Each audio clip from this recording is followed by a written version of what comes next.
जय हिंद मेरे डियर साथी, मैं आपका साथी विकास। और आज हम देखने वाले हैं विद्युत कक्षा 10 का एक प्यारा सा टॉपिक जिसे हम क्या बोलते हैं, इलेक्ट्रॉन बोल्ट बोलते हैं। ठीक है, अब ये इलेक्ट्रॉन बोल्ट होता क्या है, इसको हम एकदम अच्छे तरीके से देखने वाले हैं।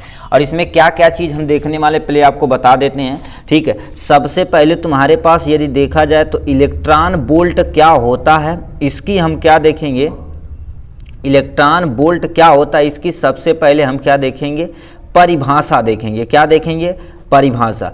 और इससे तुम्हारे पास क्या होगा, एक सूत्र का उत्पत्ति होती है इलेक्ट्रॉन बोल्ट की, जो तुम्हारे पास होती है उसकी एक सूत्र देखेंगे।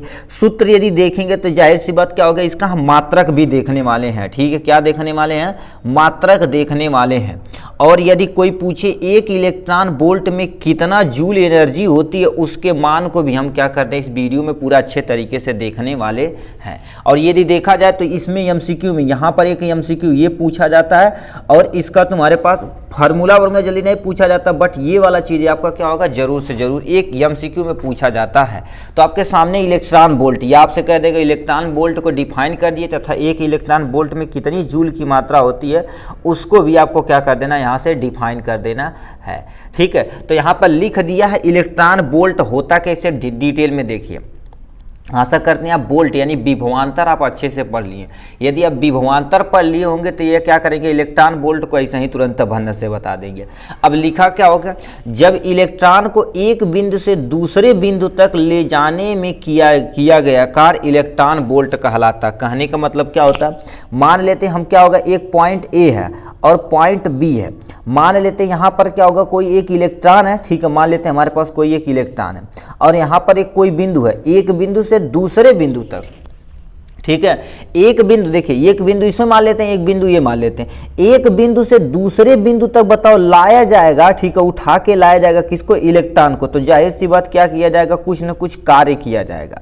ये जो कार्य होता है उसी को क्या बोलते हैं, इलेक्ट्रॉन बोल्ट बोलते हैं। दोबारा समझिए जो परिभाषा लिखा, किसी भी एक इलेक्ट्रॉन को एक बिंदु से किसी दूसरे बिंदु तक लाने में जो किया जाता है कार्य, उसी को इलेक्ट्रॉन बोल्ट कहते हैं। इसे किससे प्रदर्शित करते हैं, इलेक्ट्रॉन बोल्ट को ईवी से प्रदर्शित करते हैं। किसे प्रदर्शित करते हैं, ईवी से प्रदर्शित करते हैं। अब देखिए क्या बोला गया है, अब इलेक्ट्रॉन आप सुने होंगे, देखिए एक इलेक्ट्रॉन को एक बिंदु से दूसरे बिंदु तक ही लाया जा रहा है ना। आप सुने होंगे विभवांतर बराबर सुने होंगे, यानी क्या होता है, कार्य और बटे में तुम्हारे पास क्या होगा, इलेक्ट्रॉन होता है, यही ना होता है। अब इसको इधर उठा के इधर यदि किया जाए तो W बराबर हमारे पास क्या हो जाएगा, EV आ जाएगा, इलेक्ट्रॉन बोल्ट। अब यही चीजें बोल रहा कि इलेक्ट्रॉन को एक जगह से दूसरे जगह ले जाने में जो कार्य किया जाता है उसी को हम क्या बोलते हैं, इलेक्ट्रॉन बोल्ट बोलते हैं।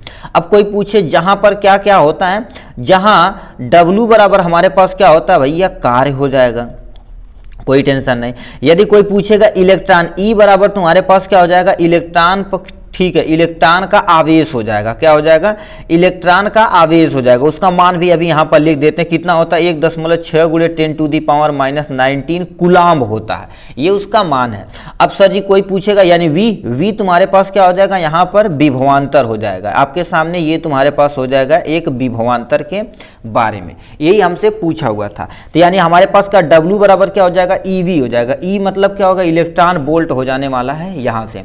अब होकारा ध्यान से सुनिए, अब एक इलेक्ट्रॉन बोल्ट ये जो तुम्हारे पास है, अब कोई तुमसे बोल दे ऊर्जा। ठीक है, तो यहाँ पर हम क्या लिखेंगे, एक इलेक्ट्रॉन बोल्ट बराबर कितना होता है, क्योंकि EV तुम्हारे पास क्या कर देंगे, EV हमसे पूछा है तो W बराबर हम क्या लिख सकते हैं, इतना जूल लिख सकते हैं।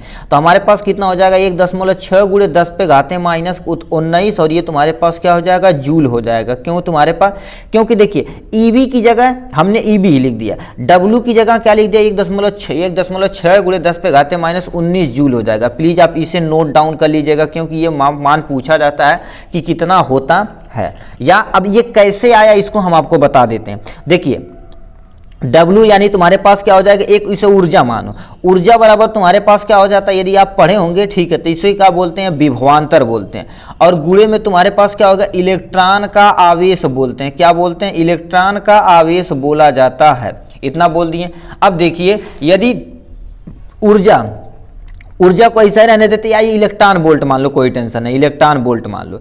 एक विभवांतर मतलब क्या हो जाएगा, 1 वोल्ट हम इसको मान लेते हैं, ठीक है, 1 वोल्ट इसको मान सकते हैं। इलेक्ट्रॉन पर आवेश कितना होता है, 1.6 × 10 पे घाते माइनस कितना होता है, 19 कूलाम होता है, इतना तो मान ही सकते हैं। वोल्ट और कूलाम का जो मल्टीपल होता है जूल में आंसर आता है। तो 1 इलेक्ट्रॉन वोल्ट बराबर हमारे पास कितना हो जाएगा, यदि गुणा किया जाए तो 1 × 1 हो जाएगा, यानी 1.6 × 10 पे घाते कितना हो जाएगा, -19 कूलाम हो जाएगा। तो कूलाम यानी वोल्ट और कूलाम को हम क्या लिखते हैं, जूल लिखते हैं। तो कोई पूछेगा भैया 1 इलेक्ट्रॉन वोल्ट में कितने जूल के बराबर होता, तो आपको छाप देना है, किसे, इसको छाप देना है, ठीक है। तो ये हो जाएगा इलेक्ट्रॉन वोल्ट पे आंसर, ठीक। तो आशा करते हैं आपको वीडियो समझ में आया होगा, ठीक है। आज के लिए बस इतना ही, फिर मिलेंगे आपके अदर टॉपिक में, जैसे तुम्हारे पास विद्युत धारा का ऊष्मीय प्रभाव क्या होता है इन सब पे, ठीक। चलिए आज के लिए बस इतना ही, टेक केयर।